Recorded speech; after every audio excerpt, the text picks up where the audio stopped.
So in this video, I'm going to show you how to go about fixing a damaged extension cord. Now this is a very easy fix. It doesn't take very long at all. It doesn't really take any special tools. So let's go ahead and jump right in.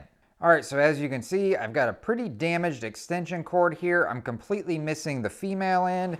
I do have the male end here.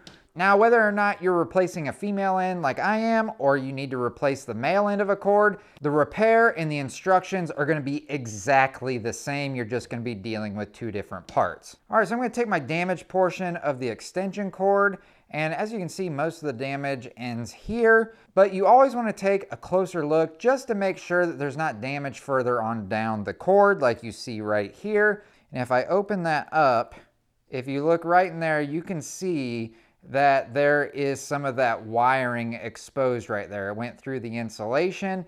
And so if you don't remove all of the cord that is damaged, whether it's just the jacket or even underneath, you may run into issues down the road. So the end of the extent of my damage ends about right here. I will then just take some wire strippers. I'm just gonna put those in there and I'm just gonna clamp down on that and just cut that off. And now we're starting with fresh, brand new wiring that has no damage to it. So we're gonna need a new female end in this case, or again, if you're dealing with a male end, you'll need a new male end. And there are numerous options out there. For instance, there's this one here. You've probably all seen these in your big box home improvement stores. These are fairly inexpensive to buy. They're very easy to install, but they all come in different variations. You can get some anywhere from, this one was around $5 or $6, or they can go all the way up to like $13 to $15 if when it's plugged in, you want a little light to light up inside so that you know that it's plugged in. That's an option as well. Or you can also install something like this. This is just more of a residential grade.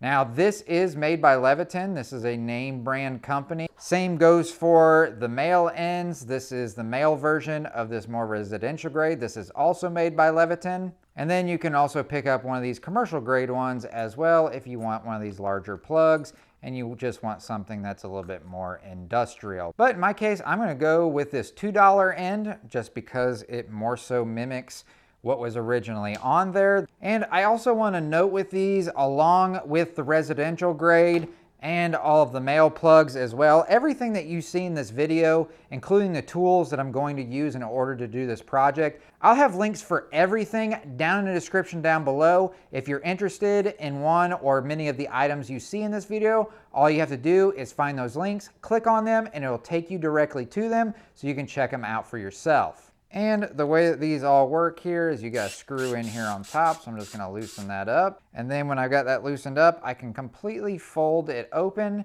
exposing the internal components. All right, so on this particular end that I'm gonna be using, there's a couple of things I need to keep in mind.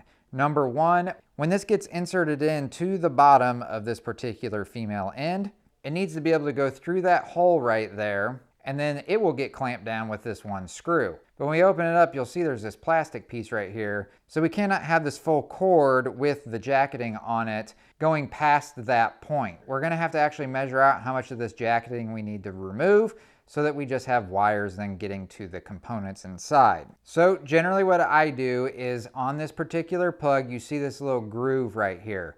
If I insert this into that groove, it fits into it perfectly. I know that down to here, I need to strip off the jacketing that's on here to get past that plastic portion that I just pointed out earlier. So I'm gonna go ahead and mark that now. Then I'm just gonna take a razor blade and I'm just gonna very carefully work my way around this extension cord, just barely cutting into that external jacket so that I can remove it. And you don't have to cut very deep into it, just getting it started and almost just scored up will do, because then if you just wiggle it a little bit, it'll ultimately just come off just like that. All right, so as you can see, this looks pretty familiar. We got a black wire, a green wire, and a white wire. Black wire is gonna be our hot or our line wire. White wire is gonna be the neutral, and the green is going to be the ground. Then what I'm gonna do is I'm gonna take my wires, I'm gonna put it back into that groove there. This is actually designated as a strip gauge, so it's gonna tell us exactly how much insulation to remove off of these wires. So I'm just gonna put it up in there. I'm just gonna mark my wires with my fingers. And then I'm just gonna take my wire strippers and I'm gonna take this much insulation off of each of my wires. And in this case, each one of these wires are 14 gauge. All right, so now coming back to our plug end, as you can see inside here, we've got a green ground screw up here on top. Of course, this is going to be for the ground wire. So I'm going to go ahead and I'm going to take my green ground wire, and what I'm going to do is I'm going to take my wire strippers again. Almost all your wire strippers are going to have these holes on them. This is for making your J hooks. With this commercial grade one, there are some plates like you see on the back of receptacles where you can just stick the wire in, and when you turn the terminal screws down, it clamps it in place. But for instance, on this residential grade, I'm going to have to make J hooks like I would on, say, your residential grade receptacles. Just going to barely insert that wiring into one of those holes and just wrap it around. Now, since it's stranded, it might not just make the perfect J hook. We can just kind of make it better by using our fingers here. So now I've got my green ground screw up. I've got my green wire with a J hook on it. I'm going to wrap that J hook around that green terminal screw in a clockwise direction. This is especially important with stranded wire because we want, when we're tightening down this terminal screw, as that terminal screw is tightening down in a clockwise direction, it's actually going to help promote and pull in those strands in closer to the center of the screw to create a much better connection. All right, so that's now down nice and tight. All right, so our green ground is done. So now I'm going to move over here to doing my white neutral wire. Now, again, it should be like this on pretty much any receptacle, or in this case, plug-in. Anything that you're wiring up, it's pretty normal for one side to be silver and one side to be brass, or in some cases, they may look more gold than brass. The silver or the bright side is always going to be for your white neutral wire. The brass or gold looking screws are always going to be for your hot wires. So I'm just going to do the same thing that I did with my ground wire. Just going to make a little J hook on there. And then I'm also going to wrap it around this silver terminal screw in a clockwise direction. All right, so now that I've got that in there nice and tight, wrapped around in a clockwise direction, I'm just going to tighten it down. So that just leaves us with our black hot wire and this brass colored terminal screw. I'm going to do the exact same thing that I did with the ground wire and the neutral wire. I'm going to make a little bit of a loop, put it around the terminal screw in a clockwise direction, and then tighten it down. All right, so each of the wires are now installed, the hot wire, the ground wire, and the neutral wire. All that we need to do now is close this all up. So with the bottom side first, I like to push that up and move my wires out of the way for the screw that's going to go into that to lock this down. Once that's done, I'll just take the top, push it down.